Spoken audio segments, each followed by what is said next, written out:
समस्त सुधीजनों को नमस्कार।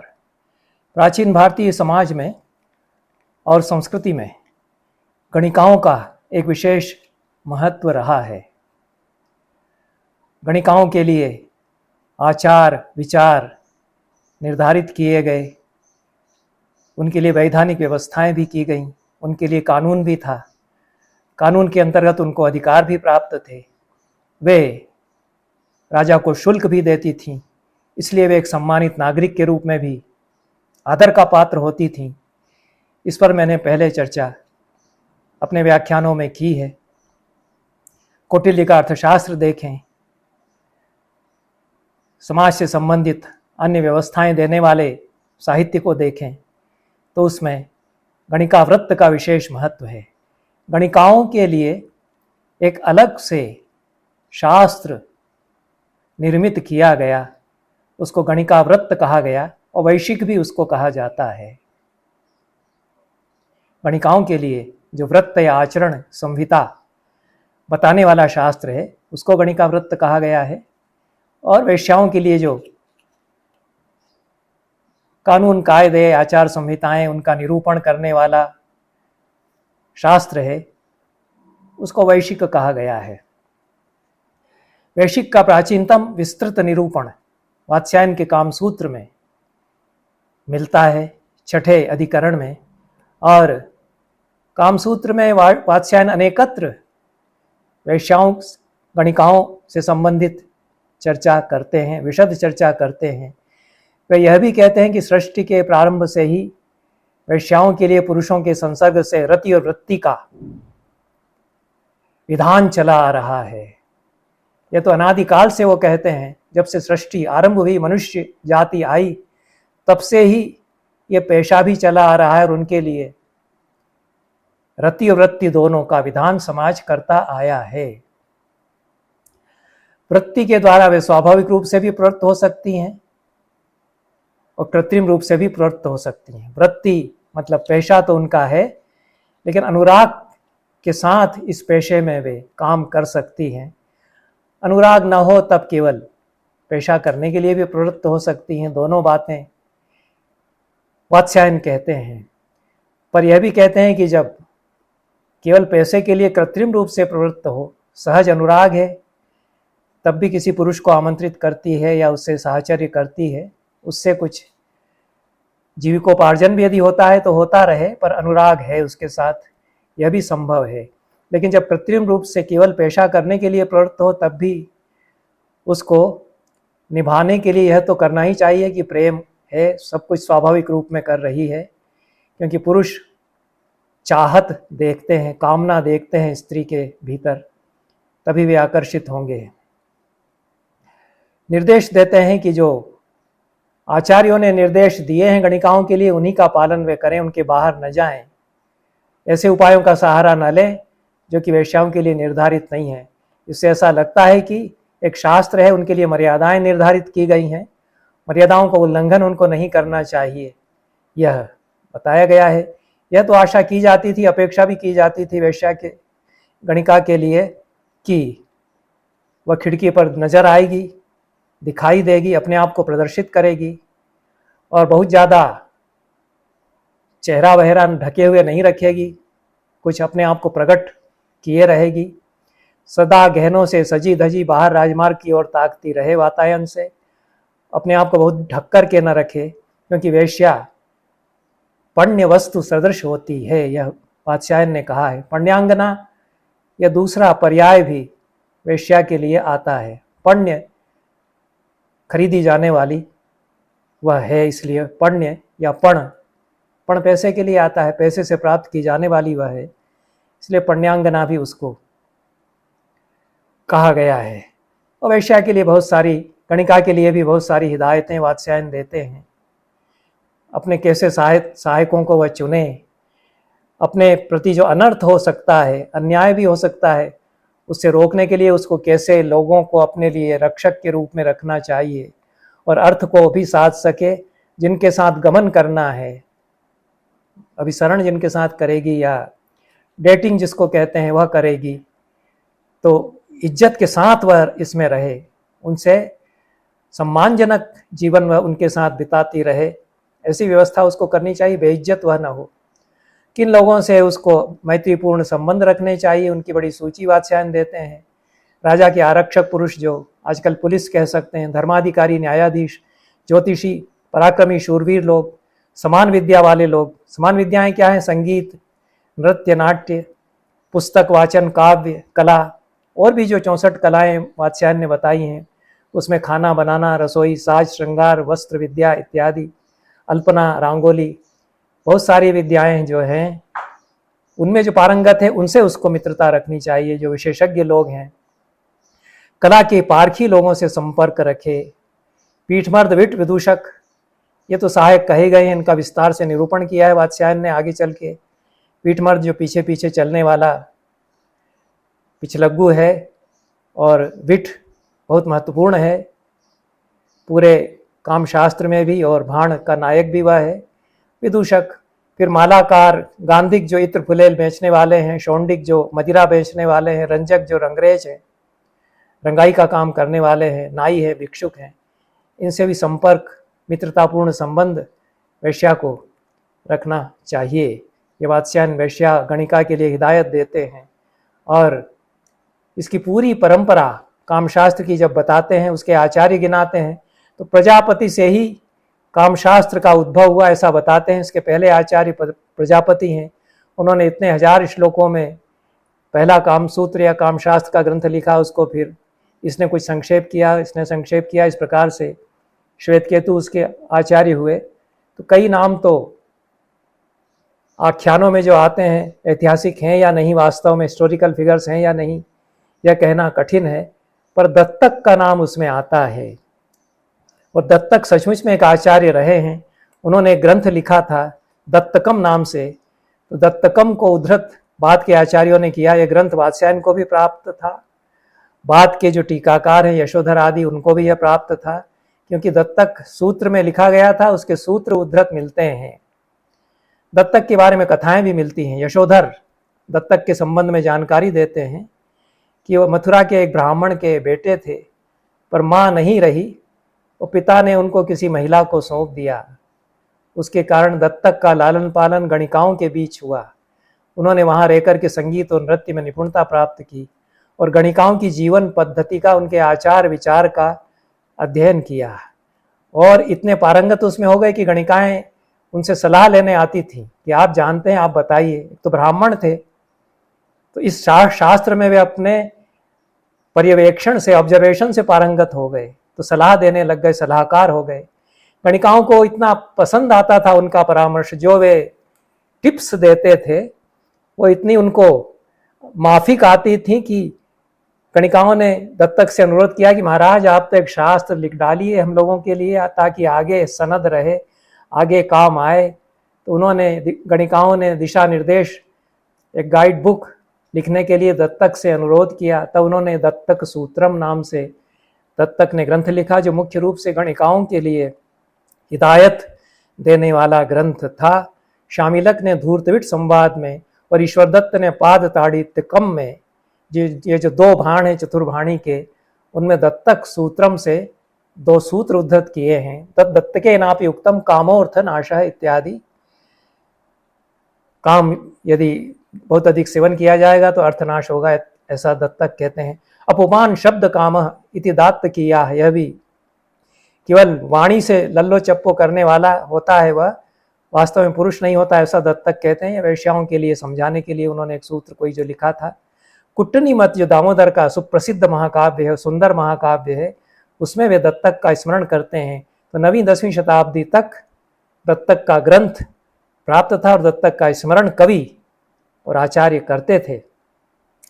दत्तक के दत्तक सूत्रम पर टीकाएं भी लिखी गईं। गंग वंश के राजा माधव वर्मन द्वितीय ने दत्तक सूत्र पर टीका वृत्ति लिखी थी, और माधव वर्मन द्वितीय जो हैं वो राजा दुर्विनीत, जो 4वीं शताब्दी में जिन्होंने शासन किया, बड़े प्रसिद्ध सम्राट हैं, उनके समकालीन हैं। तो इन सब उल्लेखों से विदित होता है कि दत्तक की पुस्तक जो गणिकाओं के लिए लिखी गई थी, गणिकावृत्त पर मुख्य रूप से वह पुस्तक थी, वह बड़ी लोकप्रिय रही और उसका प्रचार प्रसार था। वात्स्यायन कहते हैं कि काम के दो अभिप्राय हैं। एक बृहत्तर अभिप्राय है जो जीवन विद्या है, जीवन का सौंदर्य है, और संसार के सभी विषयों में जो मनुष्य की प्रवृत्ति है, सौंदर्य वृत्ति है, वह काम है। और यौन संसर्ग शरीर का स्त्री पुरुष संयोग के समय जो व्यवहार है वह भी काम है, यह सीमित अर्थ है। जीवन की समग्रता का स्वीकार काम का स्वीकार इस अर्थ में है, जो उसका बृहत्तर अभिप्राय है उसके अर्थ में है। उस अर्थ में गणिकाओं को भी जो बृहत्तर अर्थ काम का है उसकी जानकारी होनी चाहिए। और वात्स्यायन कहते हैं कि जो गण धर्म है उसको गणिकाओं को भी सीखना चाहिए। गण धर्म कहते हैं जो सोशल रिस्पॉन्सिबिलिटीज़ हैं, समूह के बीच में हम रहते हैं, कुटुंब के बीच में, कबीले के बीच में, समूह के बीच में, या जिस मोहल्ले में हम रहते हैं, जिस कॉलोनी में हम रहते हैं, उसमें रहने के लिए कुछ व्यवस्थाओं का पालन करना पड़ता है। कॉलोनी में कोई मैनेजमेंट कमेटी है तो उसका मेंटेनेंस चार्जेज हैं, जो शुल्क है उसको देना चाहिए, यह गणधर्म कहलाएगा। तो किसी समूह में रहने के कारण जो अपने दायित्व है उनका निर्वाह, वात्स्यायन कहते हैं कि गणधर्म गणिका को भी मानना चाहिए। और यह भी कहते हैं कि समाज बाह्य समाज विमुख न तो प्रेम वास्तविक रूप में प्रशंसनीय है, न काम संबंध यौन संसर्ग भी समाज विमुख यदि होगा तो वह प्रशंसनीय नहीं होगा। इसलिए नागरिक की चर्या, जो आदर्श नागरिक है उसकी जीवनचर्या जब वे बताते हैं तो उसके साथ साथ वैश्विक में भी वही दिनचर्या गणधर्म का निर्वाह करते हुए वे बताते हैं। तो समूह के प्रति जो दायित्व है उसको निभाते हुए नागरिक आचरण करे। गणधर्म के अंतर्गत उत्सव हैं, समूह के साथ कहीं घूमने फिरने जाना, उद्यान गमन, पिकनिक है, गोष्ठियां हैं, कला समस्याएं हैं, विदग्ध गोष्ठियां हैं, कविता और कला संबंधी विमर्श है, यह सब भी गणधर्म के अंतर्गत वात्स्यायन ने बताया। और गणिकाओं को भी इसमें शिरकत करना चाहिए, शामिल होना चाहिए, और नागरिक को तो होना ही चाहिए। विशेष रूप से जो षष्ठ अधिकरण है कामसूत्र का, उसको वैश्विक कहा गया है और गणिकाव्रत भी उसको कहते हैं। उसमें 6 अध्याय हैं और 12 प्रकरण हैं। 6 चैप्टर्स में 12 विषय विस्तार से, इतना विस्तार से अन्यत्र कहीं गणिकाव्रत विवेचित नहीं मिलता है। यह बहुत ही महत्वपूर्ण है और प्राचीन भारतीय समाज को समझने के लिए भी यह बहुत महत्वपूर्ण है। वात्स्यायन यह बताते हैं कि धर्म अर्थ और काम, इन तीनों को मैं नमन करता हूँ पहले सूत्र में। उसके बाद कहते हैं कि इनमें से धर्म सबसे बड़ा है, उसके बाद अर्थ बड़ा है और फिर काम सबसे निचली श्रेणी पर आता है। लेकिन वरीयताएं बदल जाती हैं। धर्माचरण करने वाले जो ज्ञानी हैं उनके लिए धर्म सबसे बड़ा है, लेकिन राजा, उनके लिए तो अर्थशास्त्र ही मुख्य शास्त्र है। लोक प्रशासन, गवर्नेंस का शास्त्र जो अर्थशास्त्र है वह राजा के लिए बड़ा है। और धर्म सम्मिलित, काम सम्मिलित अर्थ का सेवन करे, ऐसा उसके लिए कहा गया, क्योंकि अर्थशास्त्र पर लोक यात्रा टिकी हुई है। नीति का पालन नहीं करेगा, गवर्नेंस के नियमों को मानते हुए प्रशासन नहीं चलाएगा, तो कैसे प्रजाओं का पालन वह कर पाएगा। तन मूलत्वा लोक यात्रा, या राजा को तो प्रजा पालन सबसे पहले देखना चाहिए और उसके अनुसार अर्थशास्त्र उसको पहले मानना चाहिए। और फिर वेश्या के लिए भी अर्थशास्त्र ही सबसे प्रमुख शास्त्र है। धर्म का पालन उसके साथ करे और काम का सेवन तो करे ही उसके साथ, पर अर्थशास्त्र उसके लिए, वेश्या के लिए जो अर्थशास्त्र है उसका विस्तार से निरूपण वात्स्यायन ने अपने इस 6ठे अधिकरण में 12 प्रकरणों में 6 अध्यायों में किया है। लेकिन उसके पहले वात्स्यायन यह भी कहते हैं, जब वे पहले ही अधिकरण में चतुष्षष्टि कलाओं का निरूपण करते हैं, 64 कलाओं का निरूपण करते हैं, तो कहते हैं कि स्त्रियों को भी सीखना चाहिए, क्योंकि विपत्ति के समय जीविका निर्वाह के लिए इन 64 कलाओं में से जिस कला से निर्वाह हो सके वह कर सकती है, अपने पैरों पर खड़ी हो सकती है। पति बाहर चला गया, कोई देखभाल करने वाला नहीं है, तो संगीत, नाट्य, नृत्य, पाक कला, ये सब जो कलाएं हैं, इनमें से किसी कला में विशेषज्ञता है, कुछ कलाओं में विशेषज्ञता है, तो अपनी रोजी रोटी खुद कमा सकती है, यह वात्स्यायन कहते हैं। और गणिका के लिए भी कहते हैं कि 64 कलाएं जो हैं, जिनमें कि संगीत, नृत्य, नाट्य, पुस्तक वाचन, काव्य कला, ये सारी कलाएं हैं। सौंदर्य संबंधी कलाएं हैं, प्रसाधन हैं, वस्त्र विन्यास, केश विन्यास भी इससे संबंधित हैं। घर को सजाना संवारना, यह भी अल्पना, रंगोली आदि भी उसी में आती है। इन सब को सीखे, इनको यदि सीखती है, रूपशील गुण से युक्त यदि है, तो गणिका वह कहलाती है, नहीं तो सिर्फ वेश्या लोग उसको कहेंगे। आभिरभ्युच्छ्रिता वेश्या शील रूप गुणान्विता लभते गणिका शब्दम स्थानम च जन संसदी। जन समाज में बहुत सम्मानजनक उसका स्थान होगा। कहते हैं कि पूजिता च सदा राज्ञा गुणवद्भिश्च संस्कृता। ऐसी गणिका राजा के द्वारा पूजित होगी, सम्मानित होगी। अपने राजसभा में बुलाकर के सम्मानित गणिकाओं को राजा करते थे, जब ऐसी गुणवती, शीलवती, रूपवती और सारी कलाओं की जानकार, उनमें विशेषज्ञ हुआ करती थी, तो उनको तो फिर सिखाने के लिए राजकुमारों को उनको रखते भी थे गुरु के रूप में। यह भी उल्लेख मिलते हैं। वो प्रार्थनीया अभिगम्या च लक्ष्यभूता च जायते। समाज के लिए वो प्रार्थनीय होती है, अभिगम्य होती है, लक्ष्यभूत होती है, सब उसको चाहते हैं, ऐसा गणिका के लिए कहते हैं। नागरिक की गोष्ठियों का जो वर्णन करते हैं पहले अधिकरण में, उसमें कहते हैं कि गोष्ठियां नागरिक के भवन में हो सकती हैं, वेश्या के भवन में भी हो सकती हैं। और उन गोष्ठियों में समान विद्या बुद्धिशील वित्त वैसाम स वेश्या भी अनुरूपी रालापई रासन बंधो गोष्ठी। समान विद्या वाले, समान बुद्धि वाले, समान शील वाले, समान वित्त वाले अपने मित्रों के साथ जो बैठक होती, आसन बंद होती है, वह गोष्ठी है। उसमें वेश्याएं भी मौजूद रहेंगी। क्या क्या उसमें होगा? तत्र चैषाम काव्य समस्या कला समस्या च। काव्य समस्या और कला समस्या पर, कोई काव्य का प्रसंग है, कला संबंधी प्रसंग है, उस पर वहाँ बातचीत विचार विमर्श होगा। तस्याम उज्ज्वला लोक कांता पूज्या। उसमें जो उज्ज्वल लोग हैं,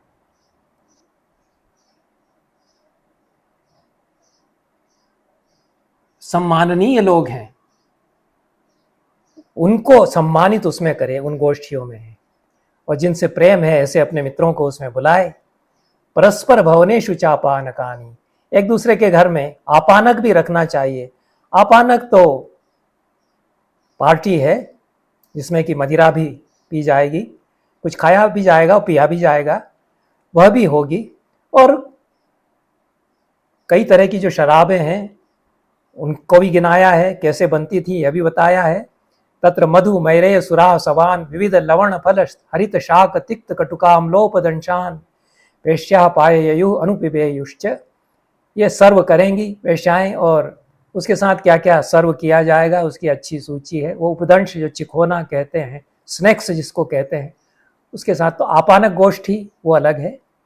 काव्य समस्या कला समस्या पर गोष्ठी वो अलग है। वेश्याएं चूंकि काव्य कला आदि में निपुण होती थी, इसलिए उनको उसमें भी आमंत्रित किया जाता है, किया जाए ऐसा। यह परंपरा 18वीं 19वीं शताब्दी तक भारत में बनी आई। लखनऊ में, कलकत्ता में हीरा मंडी जो सीरियल बना है, अच्छा बना है, उसमें जो कल्चर है और संगीत निपुणता है, और कितनी पढ़ी लिखी और होशियार हैं, और आज़ादी की लड़ाई में कैसे जान हथेली पर रख करके गणिकाएं सामने आई हैं, इसका तो इतिहास है। कई गणिकाएं ऐसी रहीं।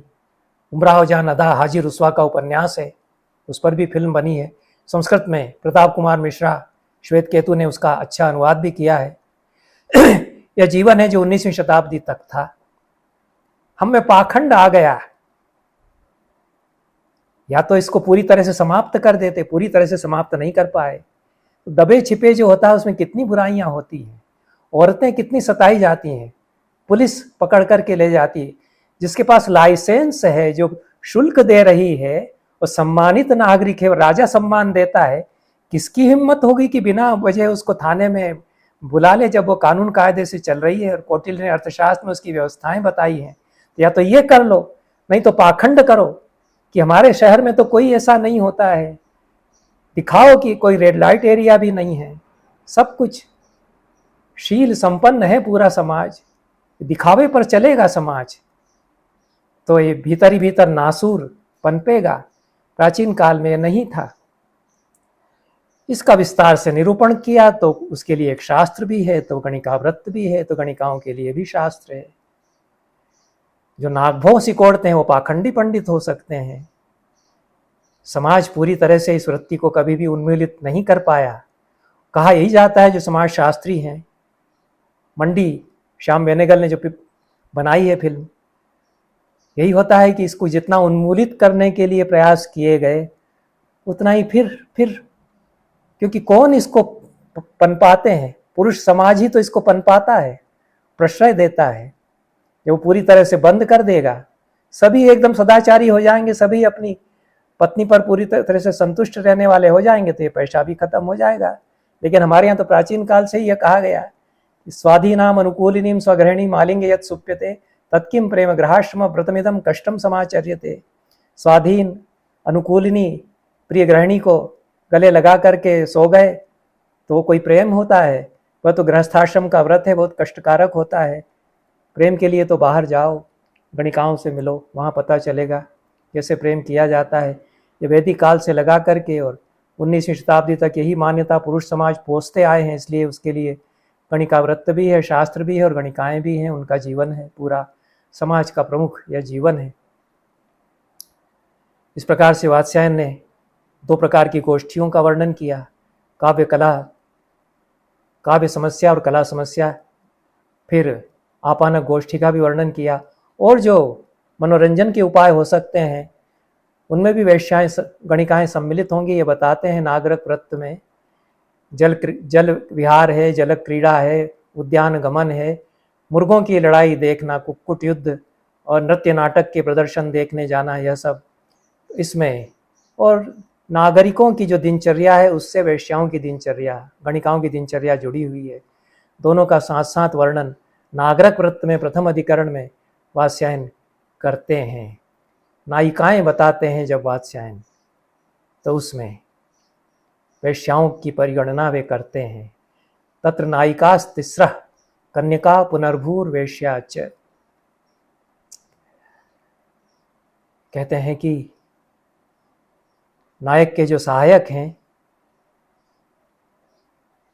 और किस प्रकार से उसका काम व्यवहार होगा, उसका काम जीवन, सेक्स लाइफ उसकी कैसी होगी, तो 4 प्रकार का काम बताया वात्स्यायन ने। कामश्चतुर्षु सवर्णतः शास्त्रतश्च अनन्य पूर्वायाम प्रयुज्यमाना पुत्रियो यशस्यो लौकिकश्च भवति। पहले प्रकार का काम तो यह है कि जो सवर्ण है अपनी उससे विवाह करे और एकमात्र पत्नी वह हो, उससे संतान उत्पन्न करे, उसी के प्रति कामना हो। यह प्रथम श्रेणी का काम है, यह उत्तम है। उसके विपरीत जो अधम काम है वह पराई स्त्री से संबंध रखना, इसकी निंदा की है वात्स्यायन ने। यद्यपि कैसे किया जाता है इसका बड़ा विस्तार से वर्णन करते हैं। पारदारिकम पूरा एक अधिकरण है, पराई स्त्रियों से संबंध कैसे रखे जाते हैं, अन्य की पत्नियों से भी। वो पूरा जो हमारा साहित्य है उसमें तो ये संबंध वर्णित होते ही हैं। एक्स्ट्रा मैरिटल रिलेशंस जो कि पहले होते थे, अभी भी होते हैं, कुछ दबे छिपे होते होंगे, लेकिन यह निकृष्ट प्रकार का काम है। और तीसरा यह प्रतिषिद्ध काम है, जिसको कि पूरी तरह से धर्मशास्त्र की दृष्टि से भी वर्जित किया गया है। वह प्रतिषिद्ध है, वह अवरवर्णासु और निरवसितासु। अवरवर्ण जो निर्वासित हैं, बाहर हैं वर्ण व्यवस्था के, उनसे संबंध रखना वह निषिद्ध काम है। और वेश्यासु पुनर्भूर्षु च न शिष्टो न च प्रतिषिद्ध है। जो वेश्या है और जो पुनर्भू है, रीमेरिड जो लेडी है, पुनर्विवाहित जो महिला है, उसके साथ संबंध रखना वह न तो रिकमेंडेड है न वर्जित है। रख सकता है, धर्म की हानि नहीं होगी। यदि संबंध ऐसे रखता है तो रखे जाते रहे हैं, क्योंकि धर्म की भी हानि नहीं होगी, वो काम वृत्ति भी संतुष्ट होगी। इसलिए यह चलता रहा है। अंतपुर में राजाओं के गणिकाएं बुलाई जाती रहीं। रानियों के मनोरंजन के लिए भी अंतपुर में जो गोष्ठियां होती थी उनका वर्णन अंतपुर पर पूरा एक प्रकरण वात्स्यायन के कामसूत्र में है।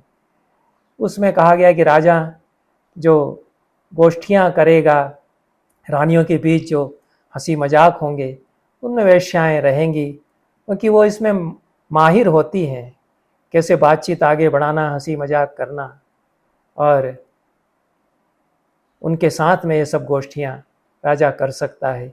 यह गोष्ठी जो अंतपुर की है उसका भी विस्तार से वर्णन किया गया है। अंत में कहा है गोष्ठियों का वर्णन करते हुए कि पूजिताम गणिका संगे नंदिनीम कौन पूजयत, नंदिनी सुभगा सिद्धा सुभगं कर्णीति च नारी प्रियति चार्य शास्त्रे श्वेषा निरुच्यते। यह जो 64 कलाओं का ज्ञान है उसके साथ जब गोष्ठी में शिरकत करती है गणिका तो पूजित होती है। गणिका संघ में भी उसकी सम्मानित स्थिति होती है। यहाँ गणिका संघ शब्द आया है तो गणिकाओं के संघ होते थे पहले भी होते ही थे, और उसके द्वारा वह सम्मानित स्थान अपने 64 कलाओं की विशेषज्ञता के द्वारा गणिका प्राप्त करती है, ऐसा वात्स्यायन कहते हैं। इसके बाद जो पूरा षष्ठ अधिकरण है वह वैशिक अधिकरण है। उसमें विस्तार से वेश्याओं के लिए हिदायतें या निर्देश हैं। यह पूरी एक गाइडलाइन भी है। वात्स्यायन कहते हैं कि दत्तक का जो ग्रंथ था उसके आधार पर हमने यह पूरा अधिकरण अपना लिखा है, क्योंकि दत्तक इसके बड़े भारी विशेषज्ञ या स्पेशलिस्ट थे। उन्होंने जो कह दिया वह बड़ा प्रमाण है। और कहा गया है कि प्रेमी जो होता है उसकी प्रेमिका गणिका या वेश्या हो सकती है। तो प्रेमी में जो गुण होने चाहिए वह देखना चाहिए गणिका को कौन कौन से गुण देखे। जो धीरोदात्त नायक के गुण बताए जाते हैं नाट्यशास्त्र में, उनके कुछ गुण गिना दिए हैं, उनके ज़्यादातर गुण गिना दिए हैं यहाँ। शिल्प कलाओं का जानकार हो, महान महोत्साह हो, ये धीरोदात्त के लिए नाट्यशास्त्र के ग्रंथों में शब्द आता है। धैर्यशाली हो, महोत्साह से संपन्न हो, दृढ़ भक्ति वाला हो, ईर्ष्या न रखे, अच्छे चरित्र का हो, त्यागी हो, मित्रवत्सल हो, और गोष्ठियाँ कैसे ऑर्गेनाइज की जाती हैं उनको जानता हो, इनमें भाग लेता हो, तरह तरह की गोष्ठियों में निरोग हो, विकलांग न हो, बल संपन्न हो, शराबी न हो, इत्यादि इत्यादि। जो अपने प्रेमी के लिए वेश्या चुनती है प्रेमी को, उसके लिए क्वालिफिकेशंस या गुण बताए हैं। पर प्रेमिका जो वेश्या है उसमें भी क्या गुण होने चाहिए इसको भी बताते हैं कि कैसी गुणवती उसको होना चाहिए। तो रूप, यौवन, लक्षण, माधुर्य से युक्त हो, प्रेमी के गुणों पर अनुरक्त हो, उसके रुपये पर प्रीति लगाने वाली ना हो, प्रेम भी रखे, स्थिर बुद्धि वाली हो, और तरह तरह की जो क्रीड़ाएं हैं उनमें रुचि लेती हो, अकपण व्यवहार करती हो, कंजूसी के साथ व्यवहार न करे, खुद खर्चा करना पड़े तो कर दे अपने प्रेमी जो नायक है उसके लिए, गोष्ठी और कला में रुचिशील हो, बुद्धिशील, आचार, सिधाई, कृतज्ञता, दूरदर्शिता, दीर्घदर्शिता, देश कालज्ञता, नागरिकता, ये उसके गुण होने चाहिए। ये जो वेश्या जो प्रेमिका हो जाती है और दो तरह से संबंध अपने प्रेमी पुरुषों के साथ वह कर सकती है, जैसा कि बता चुके हैं। कृत्रिम रूप से संबंध रखे यह भी संभव है, लेकिन उससे उत्तम है कि प्रेम भी हो और अर्थोपार्जन भी उसका होता रहे। तब ये सारे जो दुर्लभ गुण हैं ये उसमें उसको अर्जित करने चाहिए। उसको अपना शील स्वभाव इस प्रकार का रखना चाहिए। उसके अंतर्गत यदि प्रेम हो जाता है पुरुष से तो एक चारणी वह रहे, यह वात्स्यायन कहते हैं। यह पहले खूब होता था, बाद में भी अभी तक होता आया कि इस प्रकार का संबंध हो गया है कि उसने फिर घोषित कर दिया है कि अन्य किसी पुरुष से अब मैं संबंध नहीं रखूंगी। वह पुरुष भी इतना प्रभावशाली है कि उसके कारण फिर दूसरे पुरुष हिम्मत नहीं करते हैं कि उसके प्रति फिर आए, उससे संबंध बनाने का प्रयास करें। तो एक चारणी व्रत का पालन वेश्या कर सकती है, और जितने समय तक किसी पुरुष विशेष के साथ है उतने समय तक तो पालन उसका करे ही। और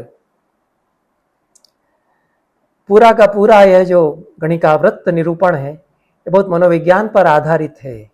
कैसे संबंध बनते हैं, अनुराग के कारण संबंध बनते हैं स्त्री पुरुष के, लेकिन भय के कारण भी वेश्या संबंध बनाती है। यह तो बड़ी हकीकत है। वह इतना पावरफुल और दबंग है तो उससे संबंध झुक जाती है, उससे संबंध स्थापित करती है। दो लोगों में द्वंद्व है, उसके कारण संबंध स्थापित करना पड़ता है। तो रागो भयम अर्थ संघर्षो वैर निर्यातनम, किसी से बदला लेना है उसके लिए भी किसी शक्तिशाली पुरुष से संबंध बनाकर उससे प्रेम दिखाने लगती है, करने लगती है। ये बहुत सारे कारण हैं। मैत्री भी इसमें एक कारण है। अपना कोई अभिन्न मित्र है, वो कहता है कि इससे तुम रखो संबंध, उसके कारण भी संबंध रखती है। तो ये गमन कारण आचार्यों ने बताए हैं। लेकिन वात्स्यायन कहते हैं कि अर्थो अनर्थ प्रतिघातः प्रीतिश्च, तीन ही मुख्य कारण पुरुष से संबंध रखने के वेश्या के लिए, गणिका के लिए हो सकते हैं। एक तो अर्थोपार्जन, धन कमाना ही है, और अनर्थ का प्रतिघात, कोई बहुत संकट आने वाला है, कोई गुंडे घेरने वाले हैं, कोई सताने वाले हैं, तो उसके लिए किसी बलशाली व्यक्ति से संबंध रखना, वो प्रीति, वो प्रेम होना। तो कहते हैं कि इनमें परस्पर विरोध नहीं है, प्रेम भी हो सकता है और अर्थोपार्जन भी हो सकता है। अर्थस्तु प्रीत्या न बाधिता है, अर्थोपार्जन और प्रेम ये एक दूसरे में बाधक नहीं हुआ करते, साथ साथ चल सकते हैं। बाकी तो एक चारणी व्रत कैसे निभाएगी उसका बहुत विस्तार से वर्णन है। जो व्रत धर्माचरण वह करता है वह गणिका भी उसके साथ करने लगे। तस्मात् पुत्रार्थिनी स्यात्, यह भी लिखा है, उससे मेरे पुत्र हों यह कामना करे और इसके लिए उपाय करे। यह एक अलग तरह का समाज है जिसमें कि एक चारणी होकर के रहती है, तो पतिव्रता स्त्री की तरह रहने लगती है और तुम्हारे ही मेरे बेटे बस मेरे हों ऐसा कहती है। ऐसा संभव था, उसका भी वर्णन करते हैं। उसके जितने आत्मीय हैं, उसकी पत्नी भी यदि है तो उसको आत्मीय माने, जैसा कि वसंत सेना करती है मृच्छकटिक में। तो धूता भी उसको अपना लेती है, बाद में यह होता है। इस प्रकार से एक चारणी व्रत का पालन करे। क्या क्या करती है उसकी शिक्षा भी दी है। यह बहुत अच्छा शिक्षा शास्त्र भी है। यदि वह बाहर जा रहा है कि अब तो हमको ट्रेवल पर जाना है, यात्रा पर जाना है, तो शपथ दिला करके कहती है कि जल्दी आना। प्रवासे शीघ्रागमनाय शापदानम प्रोषिते मृजा नियमश्च अलंकारस्य प्रतिषेधः। जब वो बाहर गया हुआ है तो साज श्रृंगार बंद कर देगी, गहने वगैरह पहनना बंद कर देगी। ये वेश्या के लिए हिदायत देते हैं, क्योंकि जिससे एक निष्ठ संबंध अब हो गया है। और मंगलम त्वपेक्षम, जो मांगलिक अलंकार हैं उनको धारण किए रहेगी। कोई अंगूठी वह पहना गया है या इस प्रकार से मंगलसूत्र डाल गया है तो उसको धारण किए रहे। एकम शंख वलयम व धारेत, यदि वे नहीं है तो केवल एक कंगन शंख का बना हुआ वह धारण करे, उसी का स्मरण करती रहे। दरवाजे पर खड़ी हुई उसकी बाट देखे, परामर्श करे ज्योतिषियों से कि कब मुहूर्त आएगा मेरे प्रिय के आने का। शांति कर्म कराए, कुछ अनुष्ठान कराती रहे। जब वह लौट आए तो कामदेव की पूजा करे, देवताओं के लिए चढ़ावा चढ़ाए, सखियों से बुला करके जल से भरा हुआ पात्र मंगवाए, वायस पूजा करे। ये कितने लोकाचार हुआ करते थे। पत्नियां तो करती ही थी, पर भार्याधिकारिक जो है उसमें नहीं बताया है वात्स्यायन ने। और जो एक निष्ठ व्रत लेने वाली एक चारणी वेश्या है उसके लिए ये सब बताया है कि वो करती हैं, पत्नियां भी करेंगी, उनके लिए तो है ही। तो वायस पूजा करे, जो काक है उसको खिलाना, और प्रिय से मिलन के पश्चात भी ये सब करती रहे। कहते हैं कि तदेतन निदर्शनार्थम दत्तक शासनाद उक्तम। दत्तक ने ये सारी बातें बताई हैं, चली आ रही हैं हमसे पहले से, और दत्तक ने तो आंखों से देखा था कि ये करती हैं। दत्तक पटना पाटलिपुत्र में रहे, वहाँ का जो समाज है उसको उन्होंने देखा, गणिका समाज उसको देखा। तो यह सारी चर्याएं विशेष रूप से विस्तार से वर्णन जो वात्स्यायन ने किया है वो वेश्याओं का जो अर्थशास्त्र है, अर्थागमोपाय, अर्थ की वृद्धि कैसे हो, धोखा देकर के चले जाते हैं लोग, तो उनसे कैसे निपटा जाए और कैसे अपनी अर्निंग को बढ़ाए, इसके लिए विस्तार से उन्होंने बताया है। वह अर्थशास्त्रियों के लिए भी विषय हो सकता है और प्राचीन भारतीय समाज में जो इकोनॉमी को समझना चाहते हैं उनके लिए भी विषय हो सकता है। उसमें बड़ी तकनीकी बातें भी हैं, बारीकियां हैं उस समय की, जो पूरा अर्थशास्त्र था उसकी। लेकिन जो विशेष प्रकरण अंत में आता है वैश्विक के, उसमें 7 प्रकार, वेश्याओं की 7 श्रेणियां उन्होंने बताई। यदि वेश्या को एक जेनेरिक टर्म या सामान्य शब्द मान लिया जाए तो उसके 7 प्रकार होते हैं। कुंभदासी, परिचारिका, कुलटा, स्वैरिणी, नटी, शिल्पकारिका, प्रकाश विनष्टा, रूपा जीवा, गणिका। ये 7 प्रकार हैं और इनमें लगता है कि उत्तरोत्तर आदरणीय है या उत्तरोत्तर इसमें महनीय है। कुंभदासी तो जिसको प्रोस्टिट्यूट कहते हैं, रंडी कहते हैं, वह है। परिचारिका सेविका है जो फिर इस प्रकार का धंधा भी करने लगती है। कुलटा स्त्री कोई भी हो सकती है और परिणीता विवाहित स्त्री भी हो सकती है जो परपुरुष से संबंध रखती है। स्वैरिणी व्यभिचारिणी स्त्री जो स्वभाव ही उसका है कि व्यभिचार करती है। नटी को भी इसमें शामिल कर लिया है जो नृत्यांगना आदि है। और शिल्पकारिका, यह तो एक नायिकाओं में परिगणित है। राजाओं के यहाँ शिल्पकारिकाएं रखी जाती थीं। शाकुंतल में जो हंसपदिका है उसको भी टीकाकारों ने कुछ ने शिल्पकारिका बताया है, लेकिन टीकाकारों ने, यशोधर आदि ने यहाँ शिल्पकारिका को रजक नापित आदि की पत्नी कहा है। कई तरह के हुनर वह जानती है, रंगाई छपाई आदि, और उसको शिल्पकारिका इसीलिए कहते ही हैं कि वो कई शिल्प कलाएँ जानती है। विशेष रूप से संगीत आदि में निपुण होती है। और प्रकाश विनष्टा रखेल को कहते हैं। रूपा जीवा जो देह व्यापार करती है, और गणिका जो केवल संगीत नृत्य से जीविकोपार्जन करती है। ये प्रकार इतने वात्स्यायन ने बताए हैं। और यशोधर ने टीका में कहा है कि गणिका, रूपा जीवा और कुंभदासी ये 3 ही मोटे तौर पर प्रकार मानना चाहिए, और इन तीनों में भी उत्तम, मध्यम और अधम 3-3 श्रेणियां बन सकती हैं। इस तरह से 9 प्रकार हो जाते हैं। आज का यह वक्तव्य यहीं पर समाप्त करते हैं। यह कृपया न समझें कि मैं इस गणिका व्रत की महिमा का बखान करके इसको रिकमेंड कर रहा हूं कि यह होना चाहिए। प्राचीन काल में यह सम्मानित पेशा भी रहा है और हमारी संस्कृति का, समाज का एक महत्वपूर्ण अंग यह रहा है। जो हमारी प्राचीन संस्कृति और समाज को समझना चाहते हैं उनको इसे अनदेखा नहीं करना चाहिए। इसलिए मैंने इस पर बात की। संस्कृत साहित्य, प्राचीन साहित्य, मध्यकालीन साहित्य अन्य भाषाओं का, उसको भी अच्छी तरह से तब तक हम नहीं समझ सकते हैं जब तक कि गणिकाव्रत का जो पूरा शास्त्र है और पूरा जो समाज उसमें चला आ रहा है उसको हम नहीं जानेंगे, समझेंगे। इन शब्दों के साथ यह वक्तव्य आज का मैं समाप्त करता हूँ। सभी को बहुत बहुत धन्यवाद। नमस्कार।